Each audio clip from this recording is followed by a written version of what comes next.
let's just remove that stigma of mental health, period.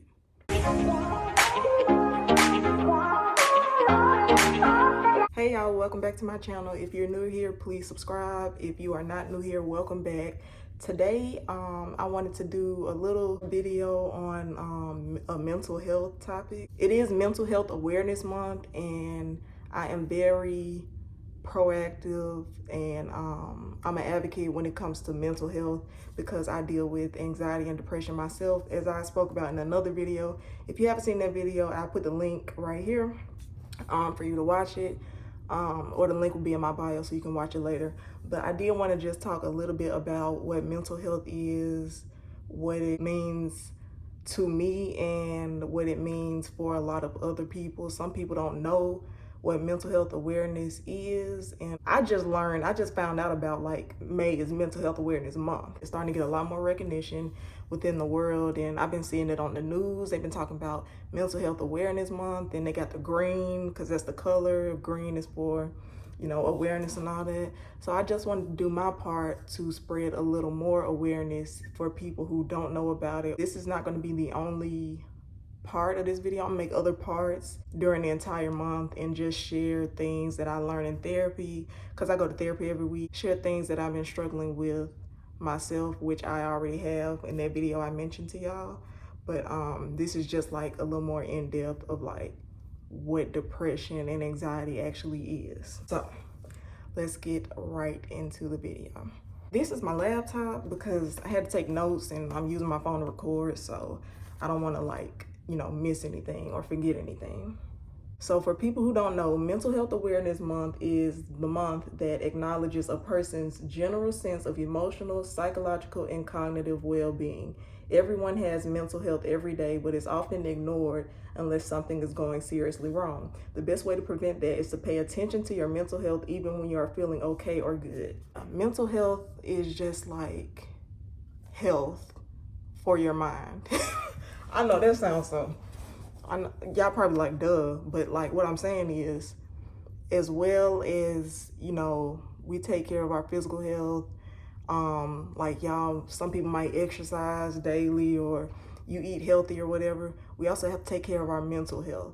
Mental health is just as important, if not more important, than physical health and all the other healths, you know, because your mind, that's where everything is. You know, we can work out and we can eat right and do all these things, but when you laying in the bed at night, if you having negative thoughts and just like you're depressed or you're anxious, that's not healthy mentally for you.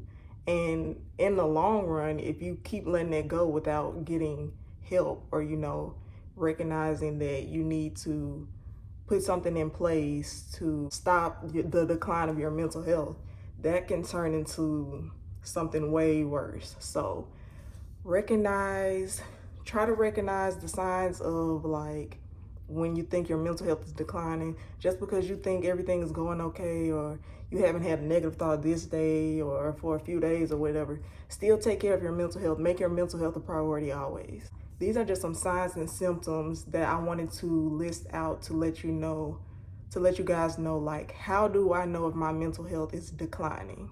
First of all, if you want to hear an entire message about this, my pastor just preached about this Sunday, so I will leave a link in the description to his video because he has like an entire message. He talks about like scriptures in the Bible that you can go to and you can meditate on that shows prove that God cares about your mental health, because I know a lot of people don't really talk about that in church, but my pastor does. So, and we believe that God does care about your mental health as much as you should, because it's very important.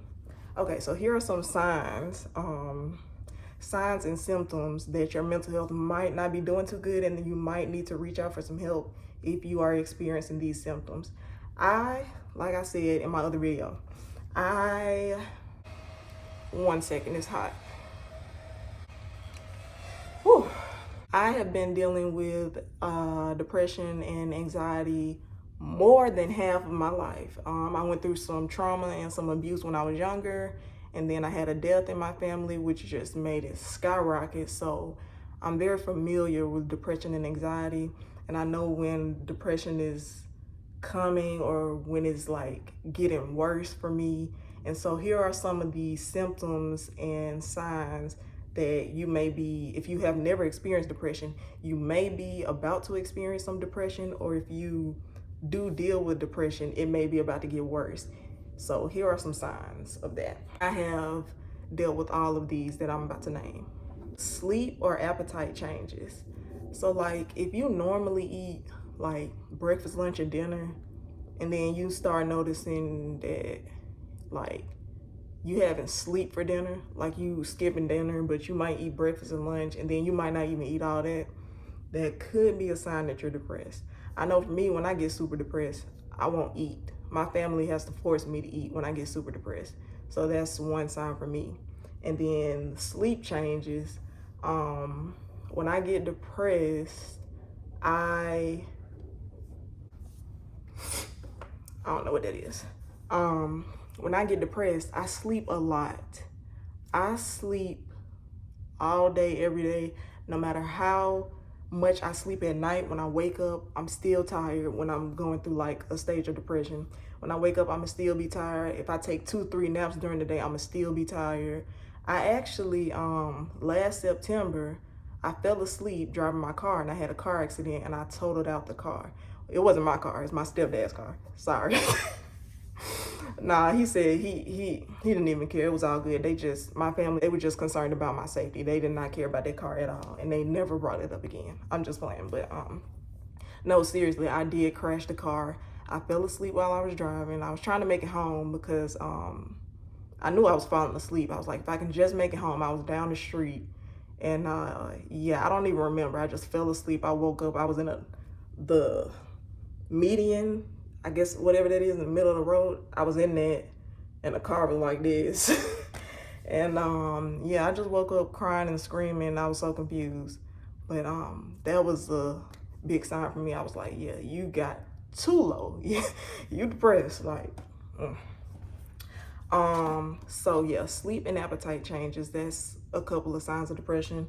Also mood changes. If you notice yourself like getting very angry or very irritable at something that that usually wouldn't even make you mad, you could be depressed.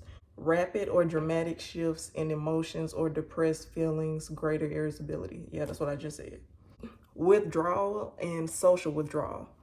That's something that it's a sign for me too. Like I'm not social anyway, so it's not really the social part, but withdrawal for me is like from life. Like anybody who knows me, y'all know I want to be an actor. I love movies, I love TV. If I get to the point where you ask me, do I want to watch a movie, and I say no, or I'm sitting in my room all day with the TV off, and like I'm not watching TV or watching a movie, I'm depressed. Cause I love me a good movie, especially if Leonardo DiCaprio on there, and I still don't want to watch it.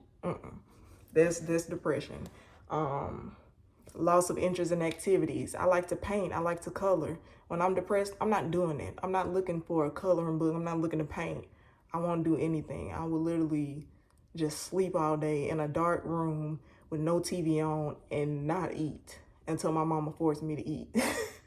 So those are just a couple of symptoms and signs. So if you see people that's like experiencing that, and you know they don't normally act like that, you might want to check in on them and be like, are you okay? Do you need help? What can I do for you? Do you want to try to get in therapy? Things like that. I want to talk about like coping skills. I did talk about that a little bit in my last video, but I want to talk about it more in this one. And for these to work, you can't have like major depression, which is what I have been diagnosed with, is major depressive disorder. That's when you've been depressed for however much amount of time or longer, which, like I said, I've been depressed over half my life. So they diagnosed me with major depressive disorder. But if you have like mild or beginning depression, I wrote down and researched some things you may be able to do to get yourself out of it. So I just got my little list here, so I'm gonna read that. If you're going through like maybe mild depression, maybe you might want to get a therapist, but just like for a short term, like a short amount of time, just so she can, she or he or they or whatever will be able to help you out, help you work your way through the depression and work your way back to where you was before you started feeling depressed. So you can get a therapist for like a short amount of time, so just so they can fix that. And then, but I do recommend you would keep the therapist. I think everybody should have a therapist. My therapist has a therapist, so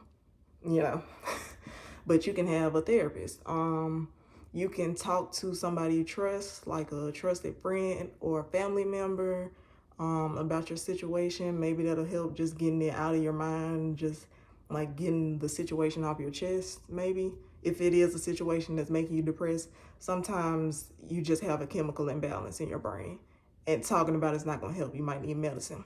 So medicine, talk to your doctor, see if they can prescribe some antidepressants and see if that will, if that starts lifting your mood a little bit. Go to the movies, go out to eat, hang out with your friends. If you like to read, go to the bookstore and just walk around, pick a book you like, and just spend time in the bookstore. That's something that makes you happy. If you like to shop, go shop, go shopping. You can go to the park, you can have car rides and listen to music. You can paint, you can draw, you can go swimming. It's so much stuff you can do. But like, it's trial and error. Everything that works for one person is not gonna work for somebody else. Just because I tell y'all what works for me don't mean it's gonna work for you. And another thing, I am very much pro CBD. I take CBD gummies. That's for more like, that's not really for depression. That's about anxiety, which I'll talk about in another video. But if you have social anxiety, I highly recommend CBD. You can go to the CBD store. I'm sure there's one close to you. Just look up your nearest CBD store. Start off with the little gummies, whatever the lowest dosage they have, the lowest milligrams, and take one and see how you feel. And then you can take more if you need it. But if you have social anxiety and like you're about to go to a concert or you're about to go to, I don't know, the fair, something with a lot of people, even a grocery store, you can take a couple CBD gummies and, that'll help you with anxiety and stuff like that. So that's all I wanted to talk about. That's all I had to talk about today in this video. I hope this helped. I try to share my experiences with mental health because I want people in general, but especially Black people, to know like it's okay for us to talk about mental health. I know the generations before us, they wouldn't speak of it, or they just, I don't know, they didn't believe that Black people could get anxiety and depression or stuff like that. But like, we can get it, and we've been having it. It's just been gone unnoticed. Not even unnoticed. It just hasn't been talked about. And so it's coming out in other ways. It's coming out in like violence and anger and stuff like that, because it's not being treated. But the thing I love about my generation is that we're so open and honest, and we talk a lot about it, and we talk about it amongst each other. We talk about it on social media, on TV platforms, on TV shows. I hear a lot of shows discussing anxiety and depression. So I'm very proud of the progress that we're making with mental health. Like a lot of people didn't know about Mental Health Awareness Month, me included, and I deal with mental health issues. But now, like, I've been seeing it everywhere, all over the news and stuff. So I'm just proud of the progress we're making. We just got to keep having these conversations. Have these conversations with your kids, with your family members, with your cousins, and let them know it's okay, to talk about these things. Tell me how you're feeling. Do you need help? What do you think we need to do so we can make you feel better? Don't make people feel scared to open up. And then when they open up to you, don't shut them down or call them names or call them anything, because then they will never open up to you again. And then they're just going to be suffering in silence. And Nothing good is gonna come out of that. So I think we should just keep having these type of conversations. I can't say that on YouTube. Oh my God, they'll take this whole video down. Let's just remove that stigma of mental health, period. In older generations, in certain race and ethnic groups, the world should be able to openly talk about mental health without being scrutinized for it. All right, that's it for this video. I hope you guys enjoyed. Please subscribe, like, share the video, whatever y'all be doing. And I will be back with another video soon. Hopefully an acting video. Y'all, it's this one script I've been trying to memorize for so long. I don't know. I already know the movie and I know this script. I don't know. I just can't get the end part. But I will be back with acting videos soon. And if you haven't seen my YouTube shorts, go check those out. I just started posting on YouTube shorts. Thank you to all my new subscribers who have came from my YouTube shorts video. And I'll just be posting a lot more content soon. And I just got a lot in store for y'all. Thank y'all for watching. I will see y'all in the next one. Bye.